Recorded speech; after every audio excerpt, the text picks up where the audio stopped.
দর্শক, আপনারা দেখতে পাচ্ছেন যে ভারতের মুসলমানদের নামাজ পড়তে বাধা দেওয়ায় এই মুহূর্তে উগ্রবাদী বিজেপি নেতা দিলীপ ঘোষকে গণধোলাই দিয়ে জুতা পেটা করছে ভারতীয়রা। বিজেপির শীর্ষ নেতা ও মন্ত্রী দিলীপ ঘোষ হামলার শিকার হন। ঘটনার মূল কেন্দ্রবিন্দু ভারতের পশ্চিমবঙ্গ রাজ্য। দেশের বিভিন্ন স্থানে দলটির কার্যালয়ের ভাঙচুর ও অগ্নিসংযোগের ঘটনা ঘটেছে। ভারতে এক বিজেপি নেতাকে গাড়ি সহ পুড়িয়ে হত্যা করেছে দুর্বৃত্তরা।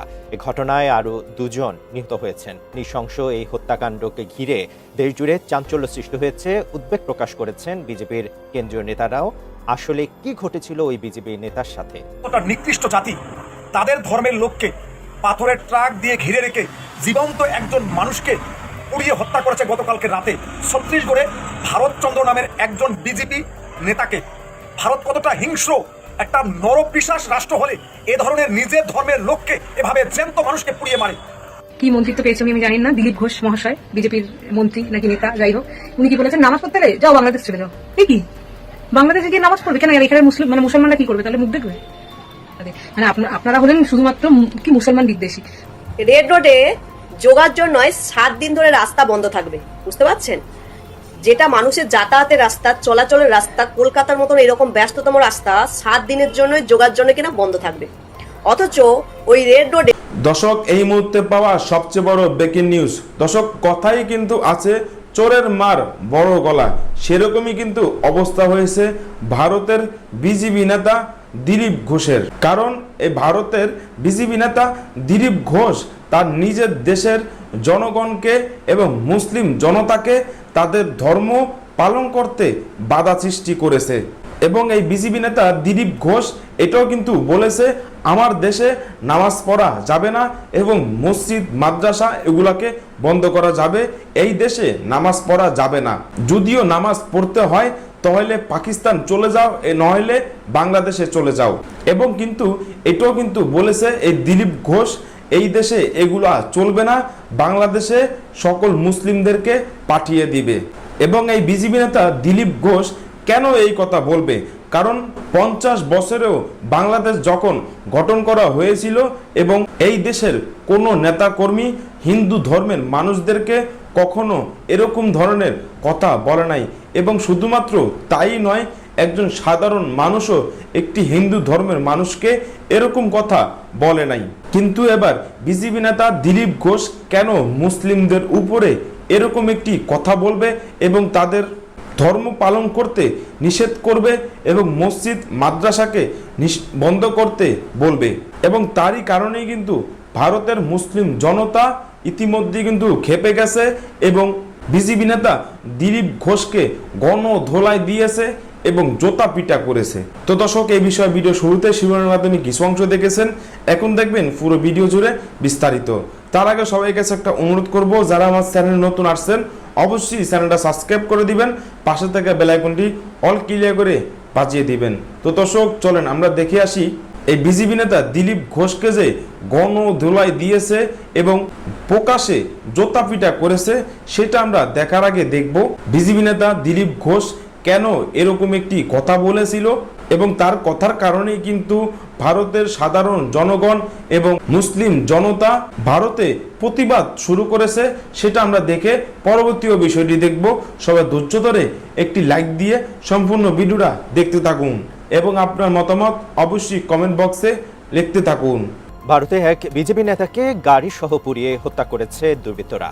এ ঘটনায় আরও দুজন নিহত হয়েছেন। নৃশংস এই হত্যাকাণ্ডকে ঘিরে দেশজুড়ে চাঞ্চল্য সৃষ্টি হয়েছে। উদ্বেগ প্রকাশ করেছেন বিজেপির কেন্দ্রীয় নেতারাও।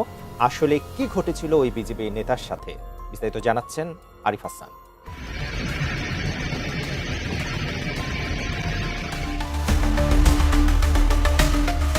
ভারতের ছত্তিশগড় রাজ্যের কোরিয়া জেলার সোনাহাট থানার নগান গ্রামে বিজেপির স্থানীয় নেতা ও সাবেক জনপদ পঞ্চায়েত সভাপতি ভরত সিংকে ফিল্মি স্টাইলে গাড়িসহ পুড়িয়ে হত্যা করেছে দুর্বৃত্তরা।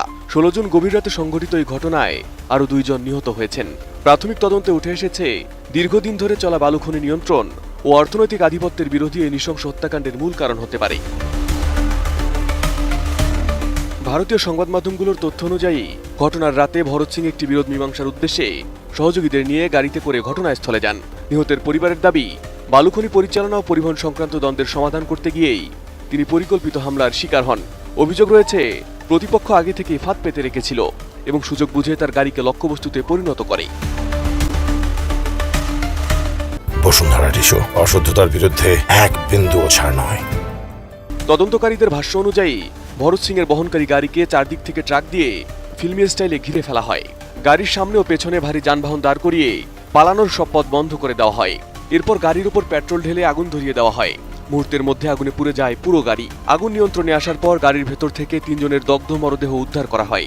নিহতদের মধ্যে ছিলেন ভরত সিং, তার সহযোগী বীরেন্দ্র সিং এবং শিক্ষক নাগেন্দ্র সিং, যিনি ভারত সিং এর চাচাতো ভাই। স্থানীয় সূত্রের দাবি, ওই অঞ্চলের একটি গুরুত্বপূর্ণ বালু খনির ইজারা ভারত সিং এর পরিবারের নিয়ন্ত্রণে ছিল। এরপর থেকে সোনাহাট, কৈলাসপুর, তেলিমুডা, বেলিয়া এবং সিঙ্গুরা এলাকায় বালু উত্তোলন, পরিবহন এবং সংশ্লিষ্ট আর্থিক কার্যক্রমের নিয়ন্ত্রণ নিয়ে বিভিন্ন পক্ষের মধ্যে উত্তেজনা বাড়তে থাকে। অভিযোগ রয়েছে বালু পরিবহনের সঙ্গে জড়িত বিভিন্ন যানবাহন থেকে অবৈধ অর্থ আদায় এবং খনি ব্যবসার প্রভাব বিস্তারকে কেন্দ্র করে কয়েক মাস ধরে বিরোধ চলছিল। স্থানীয়দের অভিযোগ, এই দ্বন্দ্বের একটি পক্ষ ছিল ভারত সিং এর গোষ্ঠী এবং অন্য পক্ষ ছিল বিজেপির আরেক নেতা মনোজ ত্রিপাঠীর পরিবারের সঙ্গে সংশ্লিষ্ট একটি গোষ্ঠী। ত্রিপাঠী পরিবারের মালিকানাধীন ট্রিপার ট্রাকগুলো বালু পরিবহনে ব্যবহৃত হতো বলে জানা গেছে। খনি থেকে উত্তোলিত বালুর অর্থ প্রদান, পরিবহন নিয়ন্ত্রণ এবং স্থানীয় আধিপত্য বিস্তার নিয়ে দুই পক্ষের বিরোধ ধীরে ধীরে তীব্র আকার ধারণ করে। তদন্তকারীদের ধারণা, সেই বিরোধী শেষ পর্যন্ত রক্তক্ষয়ী সংঘর্ষে রূপ নেয়। এদিকে এই ঘটনায় 4 জনকে গ্রেপ্তার করেছে পুলিশ। কি মন্ত্রিত্ব পেয়েছে উনি আমি জানি না, দিলীপ ঘোষ মহাশয়, বিজেপির মন্ত্রী নাকি নেতা, যাই হোক, উনি কি বলেছেন, নামাজ পড়তে গেলে যাও বাংলাদেশ চলে যাও। এই কি বাংলাদেশে গিয়ে নামাজ পড়বে কেন? এখানে মুসলমানরা কি করবে তাহলে? মুখ দেখবে? মানে আপনারা হলেন শুধুমাত্র কি মুসলমান বিদ্বেষী। রেড রোডে যোগাযোগ নয় 7 দিন ধরে রাস্তা বন্ধ থাকবে, বুঝতে পারছেন? যেটা মানুষের যাতায়াতের রাস্তা, চলাচলের রাস্তা, কলকাতার মতন এরকম ব্যস্ততম রাস্তা 7 দিনের জন্য যোগার জন্য কিনা বন্ধ থাকবে। অথচ ওই রেড রোডে 2 ঘন্টা নামাজ পড়ার জন্য অনুমতি দিল না, কারণ যেহেতু মানুষের অসুবিধা হবে। কথাটা হলো, নামাজ পড়াটা রাস্তায় যেমন ঠিক নয়, তেমনি যোগাযোগ নয় 7 দিন ধরে রাস্তা বন্ধ করে রাখাটা কি ঠিক? কি বলবেন আপনারা? এবার সেই পরিপ্রেক্ষিতে আমাদের মন্ত্রী মশাই দিলীপ ঘোষ বলেছে, নামাজ পড়তে হলে বাংলাদেশ, পাকিস্তান চলে যাও যদি রাস্তায় নামাজ পড়তে যায়। কথা তো সেটা নয়, কথাটা হলো রাস্তার মধ্যে যাতায়াতের অসুবিধা বলে রাস্তাতে যেমন নামাজ পড়া যাবে না, ঠিক তেমনি ওই রকম একটা রাস্তা 7 দিন ধরে যোগার জন্য বন্ধ করে রাখা হবে। এটাও কি ঠিক? যোগা করতে হলে আপনি গিয়ে মাঠে করুন, ব্রিগেডের মাঠে যেমন নামাজ পড়িয়েছেন তেমনি যোগাও ব্রিগেডের মাঠেও। মানুষ তো জানে যে যোগা মানুষ মাঠেই করে, কেউ রাস্তায় করে? এইরকম তপ্ত রোডে রাস্তার মধ্যে কেউ করে? এবার অনেকে দেখছি কমেন্ট বলছে হিন্দুস্তান হিন্দুস্তান। তাদেরকে বলি, কোথায় আপনি কি পরীক্ষায় লেখার সময় আপনার ভারতবর্ষ, আপনার দেশের নাম হিন্দুস্তান আপনি লেখেন? কোথায় লেখা আছে যে আমাদের দেশের নাম হিন্দুস্তান? হিন্দুরা সংখ্যাগরিষ্ঠ হতে পারে, কিন্তু আমাদের দেশের নাম হচ্ছে ভারতবর্ষ, আর যেটা সংবিধানে পরিষ্কার করে লেখা আছে ধর্ম নিরপেক্ষ। বুঝতে পারছেন? তৃণমূলের শাসনকালে যখন মমতা ব্যানার্জি মুসলিমদেরকে নিয়ে মাতামাতি করেছিল, তখন আমি মমতা ব্যানার্জির বিরুদ্ধেও কথা বলেছিলাম।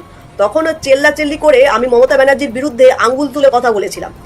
যেমন মমতা ব্যানার্জি মুসলিমদেরকে মাথায় তুলে মুসলিমদেরকেই ক্ষতি করেছে। মুসলিমদের যদি সব থেকে বেশি কেউ ক্ষতি করে থাকে সেটা হচ্ছে মমতা ব্যানার্জি। মুসলিমদেরকে জাস্ট ইউজ করেছে। তখনও যেমন আমি কথা বলেছি, ঠিক এখনো কথা বলছি, যেটা ন্যায় সেটা ন্যায়ের পক্ষে থাকবে। আইন হবে সবার জন্য। রাস্তা যেমন যাতায়াতের রাস্তা, সেটা যাতায়াতের জন্যই থাকবে। যোগার জন্য 7 দিন ধরে বন্ধ রাখা যাবে না, আর ঠিক তেমনি নামাজও রাস্তায় পড়া যাবে না। এবার অনেকে বলবে যে তুই মুসলিমদেরকে। দর্শক, এই দেশে বিগত 50 বছরেও কখনোই একটি নেতাকর্মী এরকম ধরনের কথা বলে নাই, এবং শুধুমাত্র তাই নয়, একজন সাধারণ মানুষও কখনো হিন্দু ধর্মের তাদের ধর্ম পালন করতে বাধা সৃষ্টি করে নাই, এবং তাদের মন্দিরও বন্ধ করার কখনো এরকম কথা বলে নাই। এবং এই দেশের জনগণ এবং এই দেশের সাধারণ জনগণ এটাও কিন্তু হিন্দু ধর্মের ভাইদেরকে বলে হিন্দু ধর্ম ভাই ভাই। তাহলে কেন ভারতে এরকম ধরনের কথা বলবে? কখনো নরেন্দ্র মোদী হিন্দু ধর্মের উপরে সাপোর্ট করে এবং মুসলিম জনতাকে উপরে অন্যায় অত্যাচার করে এবং তাদেরকে মসজিদ বন্ধ করার নির্দেশ দেয় এবং নামাজ পড়তে নিষেধ করে। মসজিদ, মাদ্রাসা বন্ধ করার কথা বলে এবং মসজিদে আজান দেওয়া নিষেধ করে এবং নামাজ পড়তে নিষেধ করে কেন? তারপর বিজেপি নেতা সুধীন্দ্র অধিকারও কিন্তু এরকমই কথা বলেছিল, মসজিদে আজান দেওয়া যাবে না, মসজিদ মাদ্রাসা বন্ধ করতে হবে এবং এই দেশে কখনোই নামাজ পড়া যাবে না। কিন্তু এবার এই বিজেপি নেতা দিলীপ ঘোষও কিন্তু এটা বলেছিল। দিলীপ ঘোষ এটা বলেছে এই দেশে নামাজ পড়া যাবে না এবং মসজিদ মাদ্রাসাকে বন্ধ করতে হবে। যদিও নামাজ পড়তে হয় তাহলে পাকিস্তান চলে যাও, আর নাহলে বাংলাদেশে চলে যাও। এবং এই দিলীপ ঘোষ এটাও কিন্তু বলেছিল সকল মুসলিমদেরকে বাংলাদেশে পাঠিয়ে দিবে এবং তারই কারণেই কিন্তু পুরো ভারত জুড়ে তুলপাল শুরু হয়ে গিয়েছে। তিনি কেন এরকম ধরনের কথা বলবে?